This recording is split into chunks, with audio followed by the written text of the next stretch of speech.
ಆತ್ಮೀಯ ನನ್ನೆಲ್ಲ soil multiplier ಕುಟುಂಬಕ್ಕೆ ಮಲ್ಲಿಕಾರ್ಜುನ್ ಸರ್ ಅವರು ತಿಳಿಸ್ತಕ್ಕಂಥ ನಮಸ್ಕಾರಗಳು. ಆತ್ಮೀಯರೇ, ನಾವಿವತ್ತೊಂದು ಹೊಲದಲ್ಲಿದ್ದೀವಿ. ಗಂಗಾವತಿ ತಾಲೂಕು ಜೀರಾಳ ಗ್ರಾಮ. ಆ ಒಂದು ಹೊಲದಾಗ ಏನಾಗಿತ್ತು ಅಂದ್ರೆ, ಈ ಮೆಣಸಿನ ಗಿಡ ಹೊಲ ಇದೆ. ಮೇಜರಾಗಿ ಸಿಕ್ಕಾಪಟ್ಟೆ ಮುದುರು ಬಂದಿತ್ತು. ತ್ರಿಪ್ಸ್ ಪ್ರಮಾಣ 90% ಇತ್ತು. ಒಂದು ಗಿಡದಲ್ಲಿ ಕೂಡ ಹೊಸ ಕಾಯಿ, ಹೊಸ ಮಗ್ಗಿಗಳಾಗಿರ್ಬೋದು, ಕಾಪಾಗಿರ್ಬೋದು ಇರಲಿಲ್ಲ. ಇವತ್ತು ನಾವು ಈ ಸಾಯಿಲ್ ಮಲ್ಟಿಪ್ಲೇಯರ್, ಅದ್ರ ಜೊತೆಗೆ ನಾರಾಯಣಾಸ್ತ್ರ, ಆಮೇಲೆ ಆಲ್ ಕ್ಲಿಯರು, ಆಮೇಲೆ ನೀಮನ್ನು ಕಾಂಬಿನೇಷನ್ ಮಾಡಿ ಕೊಟ್ಟಿದ್ವಿ. ಅದ್ಭುತವಾಗಿ ಫಲ ಸೆಟ್ ಆಗೈತೆ. ಆಮೇಲೆ ಹೊಸ ಕಾಯಿಗಳ ಪ್ರಮಾಣವೂ ಐತೆ. ನಿಮಗೆಲ್ಲ ತೋರಿಸ್ತಾ ಇದ್ದೀನಿ, ನಾನು ನೋಡ್ಬೋದು.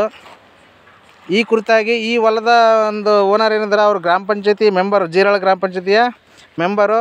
ಅವ್ರ ಜೊತೆಗೆ ನಮ್ಮ ಪ್ರಾಡಕ್ಟ್ನ ಕುರಿತಾಗಿ ಒಂದೆರಡು ಮಾತನ್ನು ಮಾತಾಡ್ಸೋಣ. ಆತ್ಮೀಯರೇ ನಮಸ್ಕಾರ. ಷಣ್ಮುಖಪ್ಪ ಸರ್ ಅವರೇ, ನಾವು ನಿಮಗೆ ಈ ಒಂದು ನಮ್ಮ ಔಷಧ ಸಾಯಿಲ್ ಮಲ್ಟಿಪ್ಲೇಯರು, ಆಮೇಲೆ ನಾರಾಯಣಾಸ್ತ್ರ, ಆಮೇಲೆ ಆಲ್ ಕ್ಲಿಯರು, ಸ್ಪ್ರೇ ಪ್ಲಸ್ ನೀಮನ್ನು ಕೊಡೋಕ್ಕಿಂತ ಮುಂಚೆಗೆ ನಿಮ್ಮ ಹೊಲ ಹೆಂಗಿತ್ತು, ಅದನ್ನು ಸ್ಪ್ರೇ ಮಾಡಿದ್ಮೇಲೆ ಏನಾಯಿತು ಅನ್ನೋದ್ರ ಬಗ್ಗೆ ರೈತರಿಗೆ ಸ್ವಲ್ಪ ಹೇಳ್ಬೇಕಾಯ್ತಲ್ಲ. ಸ್ವಲ್ಪ ಚಲೋ ಐತೆ ರೀ. ಈಗ ನೀನು ಕೊಟ್ಟಲದ್ದು ಎಣ್ಣೆ ಚಲೋ ಐತಿ. ಸ್ವಲ್ಪ ಈ ಕಡೆ ಬರ್ರಿ, ಹೆಂಗೆ ಬರ್ರಿ.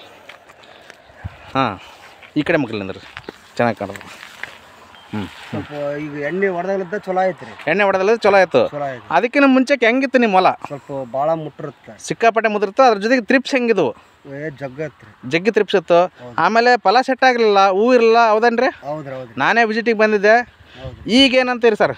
ಈಗ ಪರವಾಗಿಲ್ಲ, ಚೆನ್ನಾಗೈತೆ. ಚೆನ್ನಾಗೈತೆ. ಈ ನಮ್ಮ ಸಾಯಿಲ್ ಮಲ್ಟಿಪ್ಲೇಯರು, ಆಲ್ ಕ್ಲಿಯರು, ಆಮೇಲೆ ಸ್ಪ್ರೇ ಪ್ಲಸ್, ಆಮೇಲೆ ನಾರಾಯಣಾಸ್ತ್ರ, ನೀಮನ್ನು ಬೇರೆ ರೈತರಿಗೆ